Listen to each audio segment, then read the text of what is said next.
So this is the second time I'm trying to do this, and I realized that the Wi-Fi might not be the best here. So what I'm gonna do is I'm just gonna provide an update for all of you with the hopes that you'll come back and watch this video later. But buongiorno, my name is Malcolm from Epic Ministry, and I'm one of the pilgrims on this wine and spirit journey through Italy. It is currently day 8 of our 11-day pilgrimage. We did a couple of things in the past. Go check those videos out later. We've been posting daily updates and some content. If you're interested in seeing more of Rome and the places that we've seen and all the awesome tombs, crypts, relics, sacramentos, everything that we have seen that has to do with our faith, and even in the cultural highlights of Italy, go and make sure that you're following us on Instagram so you can see those updates when we upload them. But what I want to do now is just give you a kind of a live update, talk story with you. The live stream might not be working, but feel free to leave comments to interact with me, as well as when they pop up, I'll address them. But really the purpose of this is just give you an update. Maybe some of you will be watching this a little bit later. Again, we're in day 8. It is currently almost just about 6 o'clock in the morning here Rome time. So probably 7 p.m. Sunday evening your time. It is November 10th. And we are currently 11 hours ahead of Hawaii. So some of you might be finishing up or probably already finished up the Sunday night football game. Don't spoil it for me in the comments, please. I'll watch a replay of it later. Anyway, I'm not going to be talking about football. I'm going to be talking about our journey through Italy. Over the last couple of days, we saw some exciting, awesome cities. Cities that have been around from before the time of Christ. And the way that they've built it was just awe-inspiring. It was impressive. I think the biggest takeaway that I've witnessed so far in being able to see these awesome medieval towns, these awesome cathedrals or Duomo, chiesas, churches, capellas, chapels here in Italy, is that they built them with the intention for it to last. Right? Again, if you want to see pictures of those, make sure you're following us on Instagram. But some of the things that I'll be saying, you can go ahead and Google it and see for yourselves. But seeing them in person is a different story. Because when we go through all these different tours, what they say over and over again from the tour guides is they knew they started these projects, knew that it was going to be taking hundreds of years possibly. Or if it was a painting, they knew it would take hundreds of people and decades to even finish. Like there was one like fresco, right? And I think this is in Orvieto, which it was maybe the size of a football field. And like every inch of the ceiling was painted, right? Hand painted. Well, of course, it was going to be hand painted because you couldn't print anything back then. And I'm sure we're going to see more when we go to the Vatican later. But we went to, I'll just talk about the cities really briefly, but one of the ones, Orvieto, was a city built on the hill, and I think it was one of the oldest medieval towns over in Italy.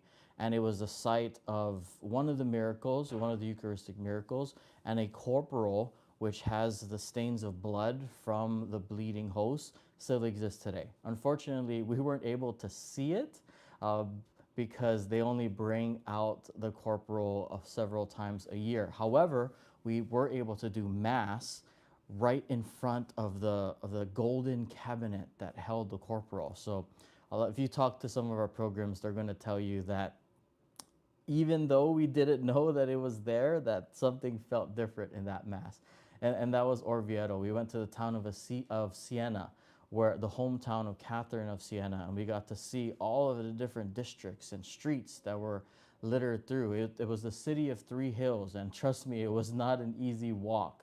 But we got to see the house that St. Catherine of Siena lived in, the districts that she served, and then we did mass in the, well, see, I can't remember if we did mass, but we went to the church where she received her Dominican habit and got to hear about her story from one of the tour guides. Another city that we went to was Florence, and honestly, Florence is probably one of my favorite that we've gone to so far. We haven't gone to Vatican City yet, so it still might drop down in the rankings. But Florence, another beautiful medieval town coming from a wealthy neighborhood. If you know anything about the Medici family or watch the show, that's the city that they're in. But it's kind of like, imagine um, Waikiki premium outlets times 10, but set in a medieval setting, right? Remember, these buildings are ancient, right? And well, one of the tour guides mentioned to us was in Italy and Rome especially, they didn't try to tear things down. Instead, they tried to build things on top of things. So like the cobblestone road we were walking on dates back to thousands of years ago. Um, Anyway, so again, follow along on Instagram to see all of the things that I was just talking about. But what I want to talk about specifically for this update here is yesterday. And yesterday, this is the first day where we're finally able to just tour around Rome itself. And it started really early in the morning. A couple of us woke up to go to the Trevi Fountain because one of the tips, if you are planning on coming here, is to go to the Trevi Fountain early in the morning. So we got there around 6 o'clock in the morning, and there was maybe 20, 30 people that were there. So we got to really take our time, go down to the bottom, take our pictures, toss the coin into Trevi Fountain. And for those of you who don't know, the legend goes, or the tradition goes, you take a coin with your right hand and you throw it over your left shoulder, um, behind your back into the fountain, and you make the wish to return to the fountain or return to Rome one day. So that's the tradition that everyone says. Some other people say that there's more to it, that if you throw a second coin, you'll find true love. And if you throw the third coin, then you will end up marrying that one true love. So take it what you will.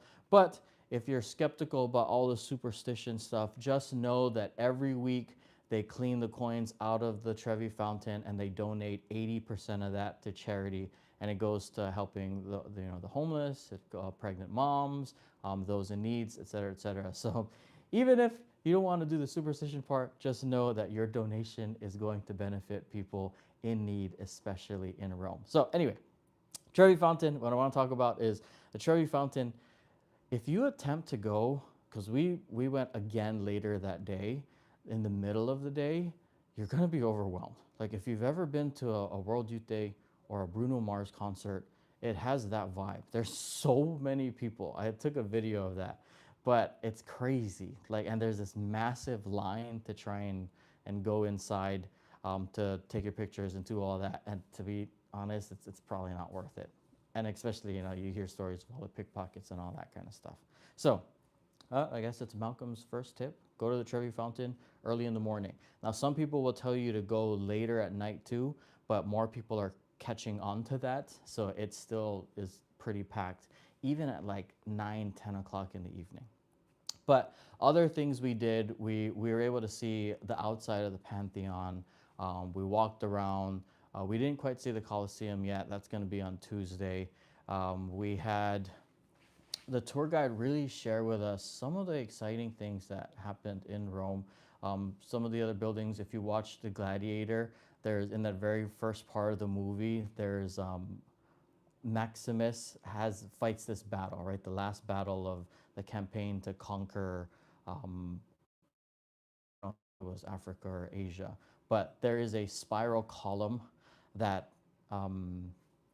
commemorates that battle. We were able to walk by that. One of the fascinating things that I learned was all these ancient buildings, they repurposed it into either churches or into government buildings. So another cool thing, going back to what I talked about, that in Rome they didn't tear down things, but they built it on top of it. One of the other things was the Piazza Navona. Was It was actually kind of like a mini coliseum. It was a place where people gathered for entertainment, and they actually built above that for the square was now another. There's different restaurants. There's a huge fountain, another obelisk. If you watch Angels and Demons, you know the obelisk of Rome quite well. But in Piazza Navona, there was the church where it was the church of Saint Agnes. Can't remember if it was a basilica or not, but it was the actual site where Saint Agnes was martyred, and we got to hear about her story, which I thought was pretty cool because she literally pointed and said, "That's the spot where Saint Agnes was killed." So anyway, um, all of that, all of those exciting things. But I want to just shift into just quick insights because maybe this is something that you want to hear, right? We are in we are on a pilgrimage. And I think yesterday, the last couple of days, was the wake up call. And I appreciate Father EJ, who's our spiritual director on this, because he's constantly reminding us that we are on a pilgrimage. It's so easy to get caught up in the shopping of Florence and the gelatos and the